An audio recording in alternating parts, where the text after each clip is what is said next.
I think it's very telling and very interesting that a lot of people did not realize that capitalism is like really messing us up right now.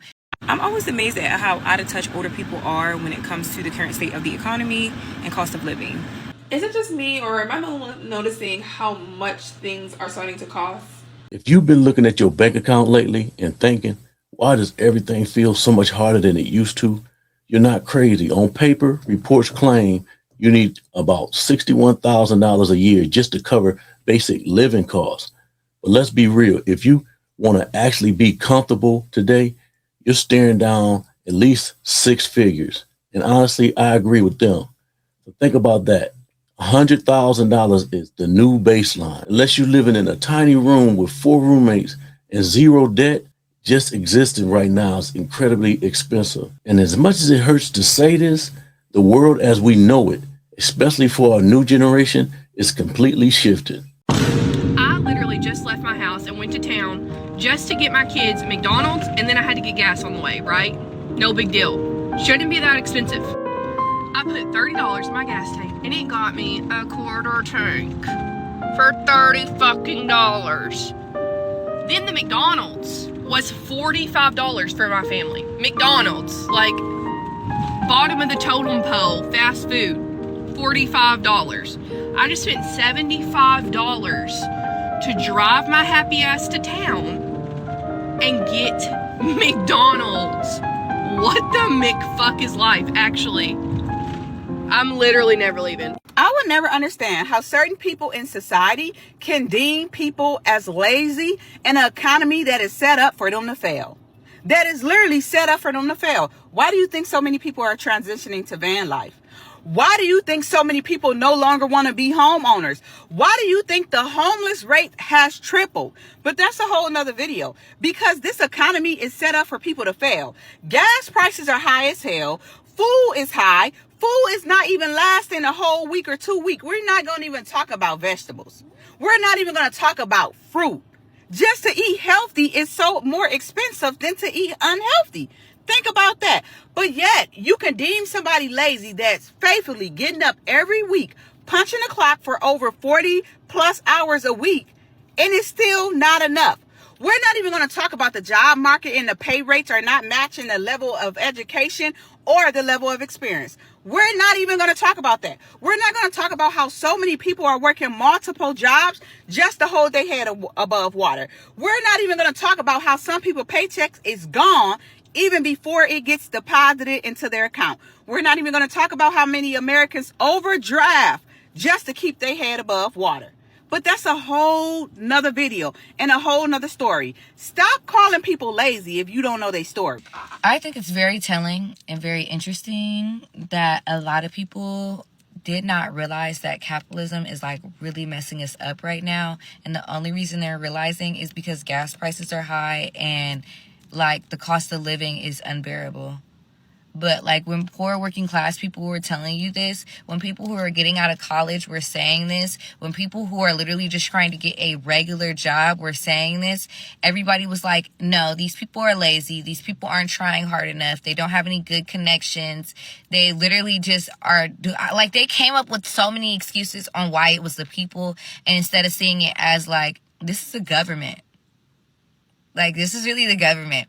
Instead of people like actually realizing that we shouldn't be paying twice the price for apartments. We shouldn't be able, like, we shouldn't have to get 3-4 jobs in order to be able to afford life and be able to live. Like, I don't know, like, for the longest, every problem that poor working class people had was irrelevant to anybody who was slightly above it or possibly still in the same tax bracket.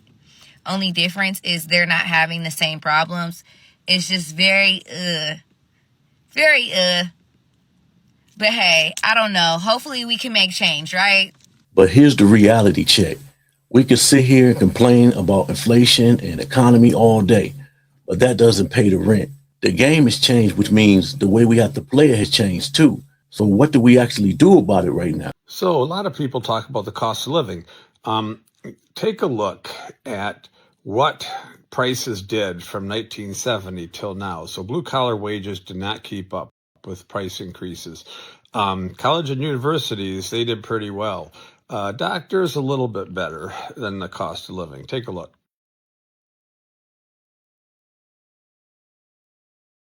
I'm always amazed at how out of touch older people are when it comes to the current state of the economy and cost of living. Like, it's actually appalling that they can exist in a bubble where they have no clue on how it feels and the realities of raising a family in today's economy. I was just speaking to an older lady. She gets to talking about politics and what's going on, so I'm just listening. And she basically was like, saying that, you know, us young folks, we need to buy a home. And I'm like, she probably doesn't even know how much it costs to rent in this area, let alone how much it costs to buy a home. Like, she's still under the impression that you can have a mortgage under $1,200, $1,000. Like, gone are those days. Those days are gone, okay? She doesn't even know how much daycare costs. Like, the average daycare is starting at $1,500 a month, depending on the age of your child. Rent is somewhere close to $2,000, a little bit below or a little bit more than $2,000 a month.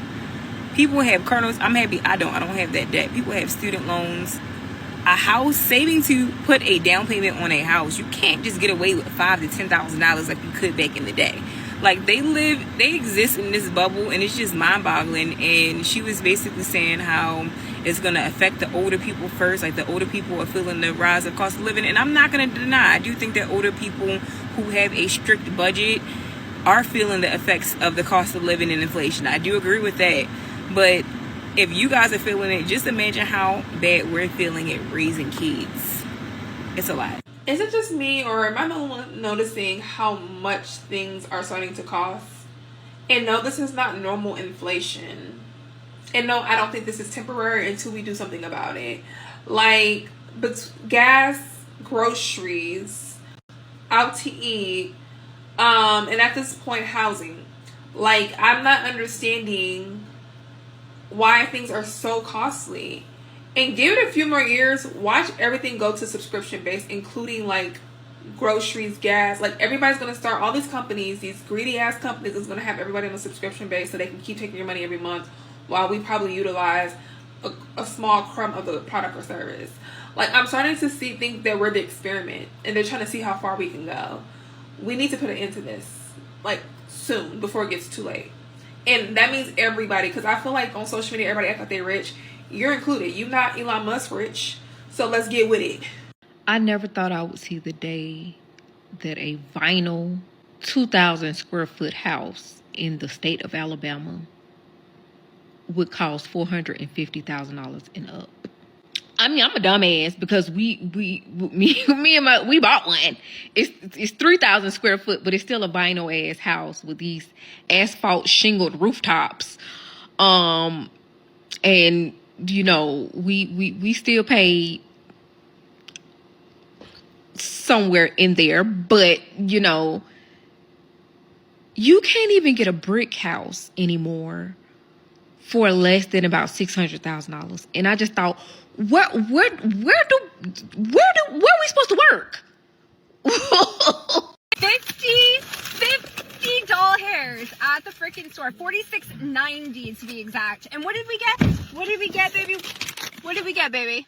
Nothing to eat for one night. Yeah, we got. Let's see, what did we get? We got creamer. That makes me sick. Tacos used to be the cheap thing to eat. Yeah, that's why I was like, oh, we'll do tacos because we're about to go pick up the kids. We'll do tacos for dinner. Creamer, Mexican cheese, the kits for the tacos, thing of Poland spring water, a thing of ice cream, French fries, ground beef, iceberg lettuce. $46. It's insane. Insane. And that was, what, a pound of meat? Costs less for me to vape at this point. Shit. Costs less to do drugs. You guys, I know it's not funny, but like, shit is so bad I have to laugh. I got a Snapchat memory the other day of like 5-ish years ago when I got a job offer for like $60K a year, and I was boasting. Like, I was like, oh my God, like I thought that I made it. Okay? I thought that I made, because back then, $60K salary, like a year, like you damn near like were making $100K. Okay, it was the equivalent of making like 100K now. And I just remember feeling like victory, like this little girl made it. And now just to think about like that is breadcrumbs. Like you cannot survive off of that salary, especially not in a city.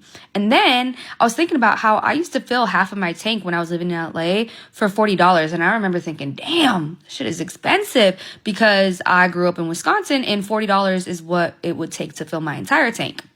Now, living back in buttfuck nowhere, Wisconsin, it takes $40 to fill half my tank. I'm paying Los Angeles prices in buttfuck nowhere, Wisconsin. Like, it's just crazy. Like, thinking about how things were so different. Like, you could survive working a part-time job a couple years ago. Now, like, you need 3 jobs just to like maintain. Like, if you want to actually like do things, or I have to be making like over 100K or close to it, honestly. HUD Secretary Turner just came out and said that the reason the rents went up so high in the last 3 years from 21 to 24 were because of the 6 million illegal immigrants that came into the country. They drove rents up. States like California, where they rent one house and there's 3 families living there and they share the rent. But if you're a single family and you're trying to rent that house, now you got to pay a ridiculous amount because you're one family competing with 3 that are living in the other house. That's what corporations love. They love the fact that there's so many more people, whether they're legal or not, because it hits the bottom line. They make more money. It makes them more profitable. At least they're putting eyes on it this time, and it looks like we're going to get it fixed. And this should bring rents back to where they were supposed to be. They're not supposed to be this high, not even in Texas. Yeah, you can live in a nice place and it's cheaper than other parts of the country, but if you look back 5 years ago, the same place was probably like $500-600 cheaper. Part of why I share car living content is because I think within capitalism, there's a lot of fear mongering around the idea of losing your home, ending up homeless. I watched a young woman on here today that has 3 jobs, came home to an eviction notice on her door. She said in the post that she feels like she doesn't even want to live anymore. Like, what is the point? If my entire life is working 3 jobs just to afford a roof over my head, that is not living. Like, what am I doing here? And I know a lot of people feel this. It's like, what is the point of this? If we're not living, we're just working to have a place to sleep at night, and she can't even do that. Share this to let people know that this is an option. This shouldn't be an option, but because we exist under the system that we do, and with the way things are going, I think more people are going to choose alternative living situations. This is something that can be done with a lot of dignity and fun and adventure, and it doesn't have to be something that is feared. So if you are someone that is feeling the crushing weight of the cost of living, feeling like what's the point in living anymore, not knowing if you're going to face eviction, whatever it is, I want you to know that I see you. I know the weight that that can put on you emotionally and mentally. I'm here if you ever need to talk. Just know that there are alternative options to renting or owning. No matter what happens, truly, you will be okay. I needed somebody to tell me that. And so hopefully that will help you. At the end of the day, I want you to remember this. If you feel like you've fallen behind, you aren't. The finish line just moved on us, but we adjust and we figure it out. I really want to hear your perspective on this though. What is the one everyday cost that has completely blindsided you lately? Drop it in the comments below. Let's talk about it. Keep pushing and take care of yourself, and we'll see you on the next one.